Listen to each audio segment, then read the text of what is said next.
కేసినేని నాని అంటే ఒక బ్రాండ్ అని ఓటర్లందరూ నానిని గెలిపించడానికి సిద్ధమయ్యారని కేసినేని శ్వేత అన్నారు. పశ్చిమ నియోజకవర్గంలోని పలు వార్డుల్లో ఆమె ప్రచారం చేశారు. మూడోసారి నాని ఎంపీగా గెలవబోతున్నారని జోస్యం చెప్పారు. విజయవాడ పార్లమెంట్లో ఎవరు పోటీ చేసినా నాని గెలుపు ఖాయమని అంటున్న కేసినేని శ్వేతతో మా ప్రతినిధి Mallikarjun face to face. Vijayawada పార్లమెంట్లో తన తండ్రిని మూడోసారి గెలిపించుకోవాలనే లక్ష్యంతో కూతురు శ్వేత ఈ నియోజకవర్గం మొత్తం పార్లమెంట్ మొత్తం కూడా ప్రచారం నిర్వహిస్తూ ఉన్నారు. శ్వేత ఉన్నారు, వాళ్ళతో మాట్లాడారు. ఎలా జరుగుతుంది మేడం ప్రచారం? మూడోసారి పోటీ చేస్తూ ఉన్నారు, మూడోసారి ఎంపీ అభ్యర్థిగా కూడా గెలవాలని ప్రయత్నం చేస్తున్నారు. ప్రచారం ఎలా జరుగుతుంది? రిసీవింగ్ ఎలా ఉంది? వాళ్ళు మీరే చూసారండి ఎంత అద్భుతంగా ఉందో స్పందన అంతా కూడా.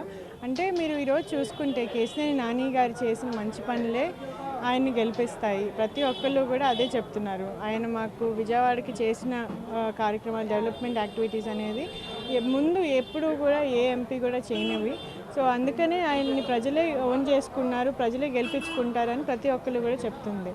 అలాగే మీరు చూసుకుంటే ఇప్పుడు మన ఆసిఫ్ గారు పశ్చిమ నియోజకవర్గంలో చాలా మంచిగా ఆయనకు ఒక మంచి క్లీన్ ఇమేజ్ ఉంది. ఇన్నాళ్ళు ప్రజాసేవలో ఉన్నా కానీ ఆయన ఎప్పుడూ కూడా ఒక స్కామ్ కానీ ఏది కూడా ఆయన పేరు మీద లేదు.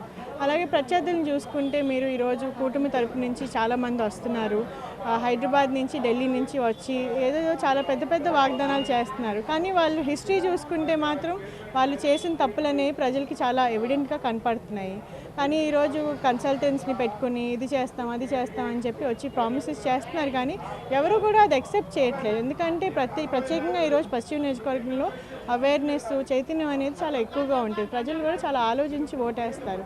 ఎప్పుడు కూడా మాకు స్థానికులు అలాగే మాకు అందుబాటులో ఉండే వ్యక్తులనే కోరుకుంటారు. ఇక్కడ మీరు హిస్టరీ చూసుకుంటే పశ్చిమ నియోజకవర్గంలో ఓటింగ్ ప్యాటర్న్ కూడా అలాగే ఉంటుంది. ఎప్పుడు కూడా లోకల్స్ని ప్రిఫర్ చేస్తారు. మాలో ఒకడు మావాడు అనే ఫీలింగ్లో ఉంటేనే వాళ్ళకి ఓటేస్తారు. సో తప్పకుండా ఈసారి కూడా అదే జరుగుతుంది. ఆసిఫ్ గారు, కేసినేని నాని గారు ఇక్కడ కంపల్సరీగా గెలుస్తారు. అలాగే జగన్మోహన్ రెడ్డి గారు చేసిన మంచి పనులు మీరు ఈరోజు చూస్తున్నారు. వాలంటీర్ వ్యవస్థ కానివ్వండి, అలాగే స్కూల్స్ని నాడు నేడు పథకం ద్వారా 45,000 స్కూల్స్ని ఆయన అభివృద్ధి చేయడం జరిగింది. అలాగే మెడికల్ కాలేజెస్, హెల్త్ క్లినిక్స్ని అంతా కూడా డెవలప్ చేయడం, ఈ రకంగా హ్యూమన్ డెవలప్మెంట్ మీద, అలాగే సామాజిక న్యాయం పరంగా పావర్టీని తగ్గించడం కానివ్వండి, అలాగే బడుగు బలహీన వర్గాల్ని ఒక ఉన్నత స్థానం ఇవ్వడం కానీ, ఈ రకంగా జగన్మోహన్ రెడ్డి గారు పేదల పక్షం అనేది ఒకటి నిరూపించుకున్నారు. సో తప్పకుండా ప్రజలు వీళ్ళందరినీ కూడా గెలిపించుకోవడానికి రెడీగా ఉన్నారు. అంటే టీడీపీ ఇప్పటికే 2 సార్లు గెలుపొందడం జరిగింది, మూడోసారి ఇప్పుడు మీ బాబాయ్ నుంచి చూడడం జరిగింది. మేమే మరోసారి గెలుస్తామంటూ కూడా వాళ్ళు ధీమా వ్యక్తం చేస్తూ ఉన్నారు. మా ఫ్యామిలీ అంతా కూడా మాకే సపోర్ట్ ఉందని చెప్పి చిన్ని చెప్తా ఉన్నారు. దీని ఏమంటారు? అంటే నేను కొంతమంది వ్యక్తుల గురించి ఎక్కువ మాట్లాడే టైం వేస్ట్ చేసుకున్నాను. కానీ ఈరోజు మీరు ప్రజలను ఎవరినైనా అడగండి, ఒక రియల్ కాంపిటీషన్ ఉందా కేసినేని నాని గారి కంటే? లేదు. ఇప్పుడు okay, Telugu Desam party core voting ఏదైతే ఉందో మేబీ వాళ్ళు వేసుకుంటారే, కానీ విజయవాడలో ఎప్పుడూ కూడా ఆలోచించుకుని వ్యక్తిగతంగా చూసి ఓటేస్తారు. అతనికి ఒక క్యారెక్టర్ ఉందా, నిజాయితీగా ఉంటారా ఏంటి అనేది చూసుకుంటారు. ఇప్పుడు కేసినేని నాని గారు ఒక బ్రాండ్, ఇక్కడ నీతికి నిజాయితీకి మారుపేరు ఆయన. అలాగే ఇక్కడ విజయవాడ డెవలప్మెంట్కి ఒక చిరునామా ఆయన. సో తప్పకుండా ప్రజలు వేరే వాళ్ళకి ఎందుకు ఓటేస్తారు అనేది ఒక ప్రశ్న అయితే నేను ప్రతి ఒక్కరి చేత వింటున్నాను. ఈరోజు నేను ఎక్కడ తిరిగినా కానీ అమ్మ మీరు రావడం కూడా అనవసరం, ఎందుకంటే మేము ఆల్రెడీ డిసైడ్ అయ్యాం కేసినేని నాని గారు మా మనిషి, ఆయన మేము గెలిపించుకోవడం అనేది మా రెస్పాన్సిబిలిటీ అనేది ప్రతి ఒక్కరు తెలియజేస్తున్నారు. అంటే ప్రజల్ని కలుస్తూ ఉన్నారు, ఎలాంటి సమస్యలు ఏమైనా విన్నవిస్తూ ఉన్నారు మేడం? మీ మేనిఫెస్టోని ఎలా వాళ్ళకి చేరవేస్తూ ఉన్నారు, ఎలాంటి పథకాలని చేస్తామని చెప్తా ఉన్నారు హామీగా? సో ఇంకా మేము జగన్మోహన్ రెడ్డి గారి మేనిఫెస్టో కోసం మేము కూడా ఎదురు చూస్తున్నాము. కానీ మీరు చూసుకుంటే ఫస్ట్ టైం ఎప్పుడైనా కానీ ఇప్పుడు జగన్మోహన్ రెడ్డి గారు 3 సంవత్సరాలు పాలన, యాక్చువల్గా 2 సంవత్సరాలేమో కోవిడ్ ఉండింది. 3 సంవత్సరాల్లో ఆయన చాలా మంచిగా అభివృద్ధి సంక్షేమ పథకాలు అనేవి ప్రతి ఒక్కరికి అందజేయగలిగారు. అలాగే మేనిఫెస్టోలో ఇచ్చిన ఆల్మోస్ట్ 98% పనులన్నీ కూడా నేను చేయగలిగాను. అలాగే నేను మీకు మంచి చేస్తేనే నాకు మీరు ఓట్ వేయండి అనే కాన్ఫిడెన్స్తో ఆయన మాట్లాడుతున్నారు.